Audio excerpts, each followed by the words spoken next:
자, 우리 주일날에 팔복의 말씀과 세상적인 기준의 가치관의 차이에 대해서 표를 통해 가지고 살펴보았습니다. 자, 이 시간에는 예수님께서 팔복의 말씀에서만 실제로 이러한 내면의 복의 가치에 대해서 중요하게 말씀해 주셨는지, 우리 복음서를 통해서 예수님께서 복음서를 통해서 예수님께서 어떤 말씀을 하셨는지 우리가 말씀을 여러 군데를 찾아보면서 실제적인 예수님께서 어떤 복을 말씀해 주셨는지 다른 구절, 팔복을 제외한 나머지 구절에서 우리가 발견할 수 있는지를 한번 살펴보았으면 좋겠습니다. 먼저 마태복음 8장 20절입니다. 마태복음 8장 20절. 제가 읽습니다. 예수께서 이르시되 여우도 굴이 있고 공중의 새도 거처가 있으되 인자는 머리 둘 곳 없다 하시더라. 그렇죠? 마태 8장 20절. 인자는 머리 둘 곳 없다. 여러분, 머리 둘 곳 없다는 게 뭡니까? 여우도 굴이 있고 공중 새도 거처가 있죠. 그 여러분 자연의 이치고. 그런데 인자라는 것은 예수님이 스스로 자신을 표현하는 말씀이죠. 인자는 머리 둘 곳이 없다. 그럼 예수님은 집도 없고 정확한 거처가 없다라는 말입니다. 집도 없고 정확한 거처가 없는 삶. 예수님께서 공생의 삶이 바로 그런 겁니다. 어떤 본부 또는 정확한 본부의 그냥 거주지, 그 거주지를 중심으로 예수님이 활동하기보다는 예수님은 갈릴리에서 유대, 예루살렘에 걸쳐서 심지어는 이방 지역, 두로와 시돈까지 전국을 걸쳐서 공생의 사역을 하시다 보니까 예수님께서는 머리 둘 곳 없다. 나는 거처도 제대로 마련하지 못하는 상태에서 공생의 사역을 했을 것이다. 또 여러분 성경을 보면 예수님의 제자들이 어떤 부분이 있습니까? 안식일에 밀밭을 지나갈 때 너무나도 줄이고 배고파 가지고 밀밭에 있는 그 밀밭 곡식 나달을 이렇게 섭취한 적이 있습니다. 그걸 보고 예수님의 행적을 같이 쫓아다니면서 예수님을 고발할 거리를 찾던 바리새인들과 종교 지도자들이 뭐라고 이야기합니까? 안식일에 당신의 제자들은 왜 일을 합니까? 그것도 왜 다른 남의 밭에 그 곡식 나닷을 먹습니까? 그렇게 문제를 제기하는 장면이 있습니다. 그걸로 볼 때 여러분 예수님의 이 제자들의 그룹과 예수님의 이 공생의 사역은요,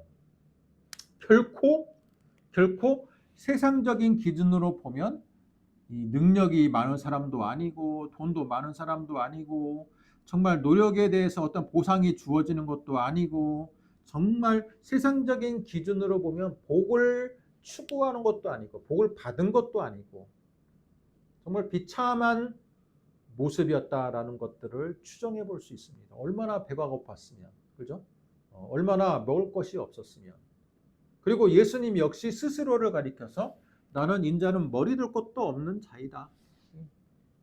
정말 얼마나 가난했던 자신의 현실을 이렇게 표현하고 있다라는 것을 알 수 있습니다. 자, 이걸로 볼 때 예수님은 세상적인 기준의 복을 추구하는 게 아니라는 걸 알 수 있죠.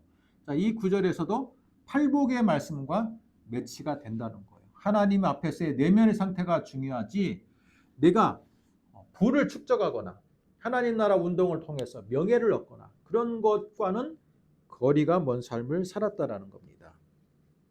자, 마태복음 6장 33절을 찾아보겠습니다. 너희는 그의 나라와 그의 의를 구하라라는 구절이죠. 자, 마태복음 6장 33절 제가 읽어드립니다. 그런즉 너희는 먼저 그의 나라와 그의 의를 구하라. 그리하면 이 모든 것을 너희에게 더하시리라. 이 모든 게 뭡니까? 32절. 그죠? 이방인들이 구하는 것이다. 무엇을 먹을까? 무엇을 마실까? 야, 여러분 예수님께서 뭐라고 말합니까? 무엇을 먹을까? 무엇을 마실까? 염려하지 말라. 이건 다 누가 구하는 거라고요? 이방인들이 구하는 것이다.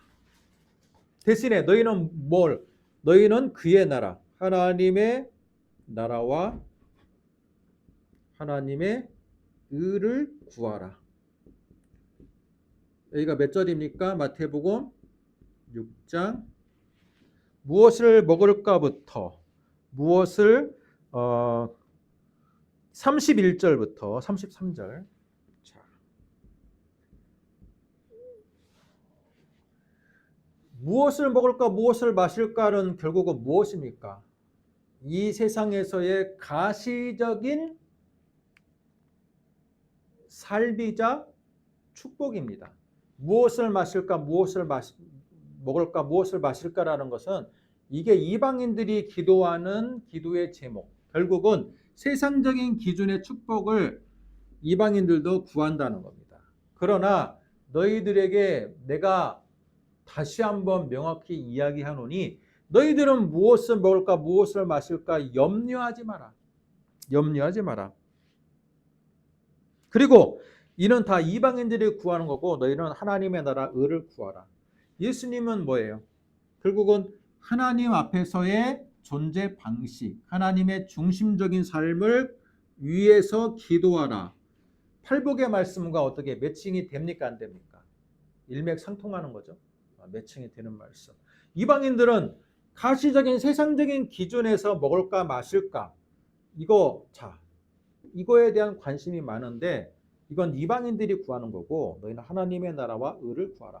아무리 예수님이 머리 둘 거 없고 정말 굶주리고 결핍된 삶을 살았을지라도 예수님은 언제나 하나님의 나라와 의를 구하는 삶을 사셨다는 겁니다. 마태복음 16장 24절. 자, 이 부분도 우리가 잘 알고 있는 구절입니다. 제가 읽습니다. 마태복음 16장 24절. 누구든지 나를 따라오려거든 자기를 부인하고 자기 십자가를 지고 나를 따라올지어다. 자기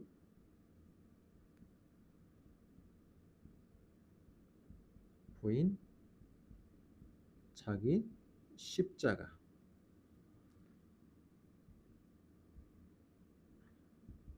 마태복음 16장 24절. 누구든지 나를 따라오려거든 자기를 부인하고, 세상적인 기준의 자기중심적인 삶, 자 이런 삶을 다 내려놓고 자기를 부인하고 자기 십자가라는 건 뭡니까? 결핍이고 자기 희생이고, 자기 십자가를 진다는 건 자기가 축복을 받는 게 아니라 자기가 예수님을 따름으로 인해서 오는 고난, 그죠? 받아야 될 여러 가지의 결핍, 각오하면서 따라라라는 말이죠. 자, 이 말씀은 여러분 복에 관련해서는 세상적인 기준입니까? 아니죠. 팔복의 기준과 일맥상통하는 말씀입니다. 자, 제가 여러분에게 이 세 가지 구절을 말씀해 드렸는데 마태 8장, 6장, 16장. 자, 이 세 가지의 말씀을 통해서 알 수 있는 건 뭡니까? 예수님은 일관되게 말씀하고 계시다는 거예요. 팔복에서만 예수님이 하나님의 중심적이고 하나님의 앞에서의 그 사람의 내면의 마음의 가짐, 내면의 태도를 강조하는 것이 팔복에서만 있는 게 아니라 예수님은 직접 머리 둘 것 없는 삶으로서 모범을 보여주셨고, 또 예수님께서는 직접 하나님의 나라와 의를 구하라라고 말씀하시면서 실제로 그런 삶을 살으셨고, 그리고 마태복음 16장에서 예수님만 그런 삶을 사는 게 아니라 너희들이 나를 따르려면 나와 같이 자기 부인과 자기 십자가에 삶을 살아야 된다라고 말씀해 주셨습니다. 자, 이걸로 볼 때 예수님은 확고하십니다. 8번뿐만 아니라 다른 공관복음서에도 예수님은 언제나 하나님 앞에서의 가난한 자, 내면적인 가난함, 내면의 태도, 그것이 훨씬 더 중요하다라는 것, 그런 것을 말씀해 주고 있습니다. 그렇다면 왜 우리는 이 세상적인 기준에서의 복, 소위 말해서 번영신학이라고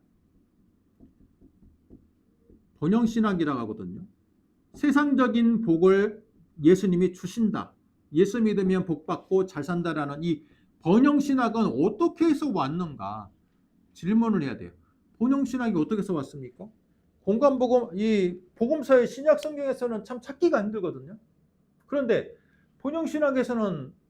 번영신학이 우리 대한민국 안에서도 버젓이 많이 유행을 하고 있었고, 한때 정말 많은 유행이 있었고, 지금도 어느 정도 그 명맥이 그대로 이어지고 있어서 예수를 믿어야지 잘 살게 되고, 예수를 믿어야지 세상에서의 성공이 보장이 된다.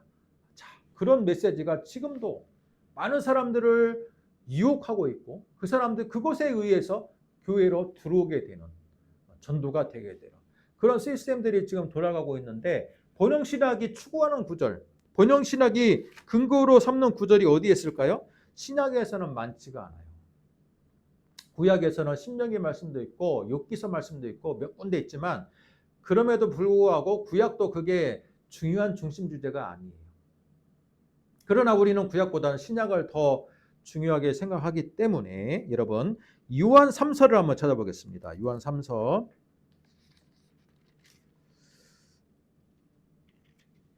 396쪽, 신약성경 396쪽, 요한 3서, 번영신학이 근거구조로 삼는 것, 요한 3서 2절. 자, 요한 3서 2절입니다. 아마 영업하시는 그 신자들의 그 가게나 또는 사무실에 많이 붙어있는, 교회에서 많이 선물해가지고 다 벽에다가 이쁘게 액자로 만들어가지고 붙어있는 구절 중에 한 구절인데, 제가 한번 읽어드립니다. 사랑하는 자여, 내 영혼이 잘됨같이 내가 범사에 잘되고 강건하기를 내가 간구하노라. 많이 들어보신 구절이죠. 자, 이게 왜 번영신학의 여러분 근거로 많이 작용을 하고 있냐면, 봐봐요. 사랑하는 자야, 내 영혼이 잘됨같이, 네가 지금 영혼이 하나님 앞에서 영혼이 풍성하게 잘 무럭무럭 자라고 있는 것처럼 네가 범사에 잘되고, 범사는 뭡니까? 일상 가운데 잘되고 강건하기를 내가 간구하노라. 이건 뭡니까? 번영신학에서 강조한 거, 영이 잘 되면 육이 잘 되고, 육이 잘 되면 사업이 잘 되는 그런 여러분 삼중 시스템이 여기에 들어있어요. 내 영혼이 잘됨같이 내가 범사에 잘되고 강건하기를 내가 간구하노라. 근데요, 여러분 이 말씀을 자세히 보면 요한 3서가 지금 한 장밖에 안 되는 지금 짧은 구절입니다. 1절을 보면 장로인 나는, 여러분 요한 사도가 장로였어요. 장로, 직분. 그때는 장로가 거의 목회자, 지금은 목회자와 장로를 이렇게 나누는데, 장로교의 헌법을 보면요, 목사도 이 전하고 말씀을 전하고 가르치는 장로이고요, 우리가 알고 있는 이 교회에서의 장로는 교회를 치리하는 장로예요. 그래서 실제로는 목사도 장로에 속하는 겁니다. 자, 장로인 나는 사랑하는 가이오, 곧 내가 참으로 사랑하는 자에게 편지한다. 그러면 지금 장로가 누구에게 편지를 하는 거예요? 요한 3서는 장로가 사랑하는 가이오. 가이오는 지금 어떤 지금 그 고위 지금 통치자예요. 어떤 통치자에게 지금 이 예수를 믿게 된 지금 어떤 그 고위 관료한테 지금 편지를 하는 거예요.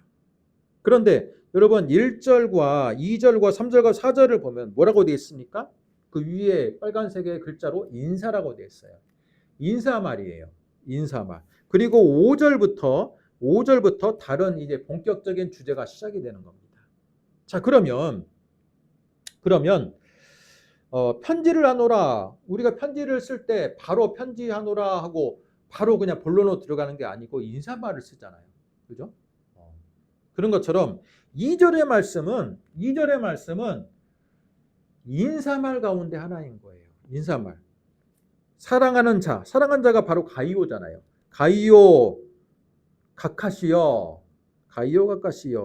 당신의 영혼이 잘 되고 있는 것처럼 당신이 그냥 범사에 잘 되고 강건하기를 내가 간구한다. 기도합니다. 라는 거예요. 이건 뭐예요?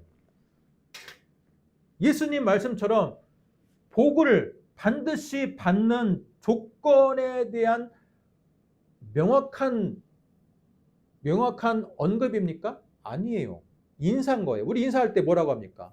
어유, 뭐 아들 잘생겼네. 그러면서 당신 잘 되기를 바랍니다. 복 받으세요. 새해 복 많이 받으세요. 우리 연초가 되거나 명절을 앞두고 새해 복 많이 받으세요라고 하잖아요. 그죠? 그리고 또 새해에는 사업이 잘 되고 당신 지금 뭐 직장에서 좋은 소식이 있고 가정도 행복하길 바랍니다. 우리 그런 얘기 덕담으로 이야기합니까? 안 합니까? 마찬가지예요.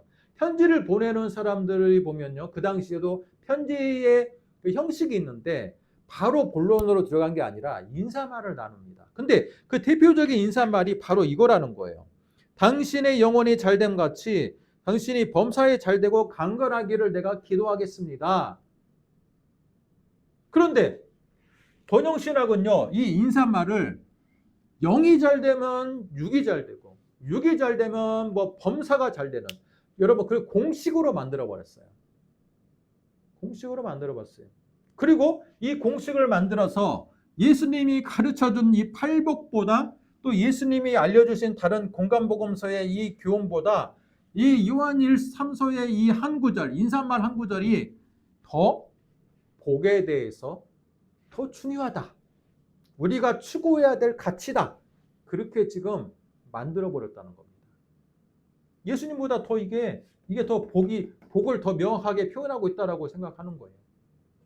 번영신학은. 그래서 번영신학의 문제는요. 그들의 신학적인 근거가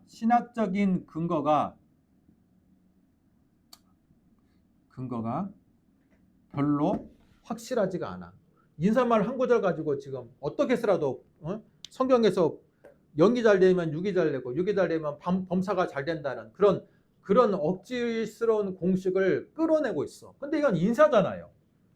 우리 인사할 때 새해 복 많이 받으시고 뭐 가정이 평안하시고 뭐 하시고 이 덕담 나누는 이 덕담의 한 구절인데 이 덕담의 한 구절을 잡고 지금 예수님의 팔복을 또는 예수님의 여러 가지 공간복음서에서 말씀하신 그 하나님의 나라의 그 윤리와 가치를 다 뒤로 제껴놓고 요한 3서를 가지고 지금 0이 잘 되면 6이 잘 된다라는 이상한 공식을 만들어서 이제 전파하고 있는 거예요.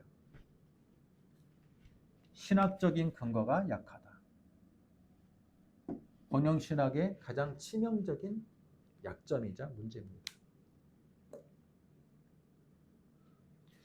그럼에도 불구하고 사람들은 이 구절을 너무너무 좋아하고 또 세상적인 가치관으로 인한 예수를 믿었더니 세상적인 기준에서의 성공이 교회 안에 침투해가지고 마치 예수를 믿으면 이 세상적인 기준의 이 축복이 당연히 오는 것으로 포장하고 있고 과대 평가하고 있고 과대 광고를 하고 있어요. 사람들이 다 그거에 현혹되어 있어. 그래서 예수님의 팔복 말씀만 이야기하면 뭡니까? 마치 너무 밋밋해. 뭔가 지금 너무 천연재료만 너무 많이 써가지고 MSG가 안 들어가다 보니까 맛이 없어. 지금 그런 상황에 이르게 되었다는 겁니다. 여러분은 어떻습니까? 요한 3서 지금 2절과 좀 예수님의 팔복 말씀과 예수님의 이 자기 부인과 자기 십자가 하나님의 나라의 의를 구하는 것이 우선되어야 되는 이 삶의 이 자세 이것과 지금 세상적인 기준에서의 복에 대한 이 기독교 안에서의 이 가치관의 충돌, 기독교 안에서의 이 조화롭지 못함에도 불구하고 사람들이 많이 세상적인 기준을 예수로 인해서 오는 복이라고 생각하는 이 태도, 이 세태에 대해서 여러분은 어떻게 생각하십니까? 바로 오늘 말씀을 통해서 여러분 자신을 한번 점검해보고 생각하는 귀한 시간이 되시기를 주님의 이름으로 축복합니다. 기도하겠습니다. 하나님, 오늘 주일 예배에 이어서 팔복의 말씀과 더불어 예수님께서 공감복음서에 하나님의 나라와 하나님의 의를 구하는 것이 더 소중함을 말씀해 주고 있고, 그 말씀이 바로 팔복의 정신과 함께 이어져 내려오고 있다라는 것들을 우리가 말씀을 통해 들었습니다. 하지만 아직까지도 우리는 너무나도 헛되지만 요한 3서 2절처럼 어떤 근거가 부족함에도 불구하고 우리가 듣고 싶은 말을 듣기 위하여 무리하게 성경의 말씀을 인용하고 끌어오고 있는 우리의 현실을 목도합니다. 또한 세상의 가치관과 세상의 복을 어떻게 해서라도 교회 안에 끌어와서 그것이 마치 예수 믿음의 모든 것의 성공의 공식인 마냥 과대평가하고 또한 과대 홍보하고 있는 우리들의 모습을 기억합니다. 하나님, 이제는 깨어나게 하시고 이제는 우리가 예수 안에서 예수님이 2000년 전에 외쳤던 그 진리의 말씀들을 분별하며 살아갈 수 있는 믿음의 백성들 되게 하여 주옵소서. 예수님의 이름으로 기도드립니다. 아멘. 수고하셨습니다. 오늘 여기까지 하겠습니다.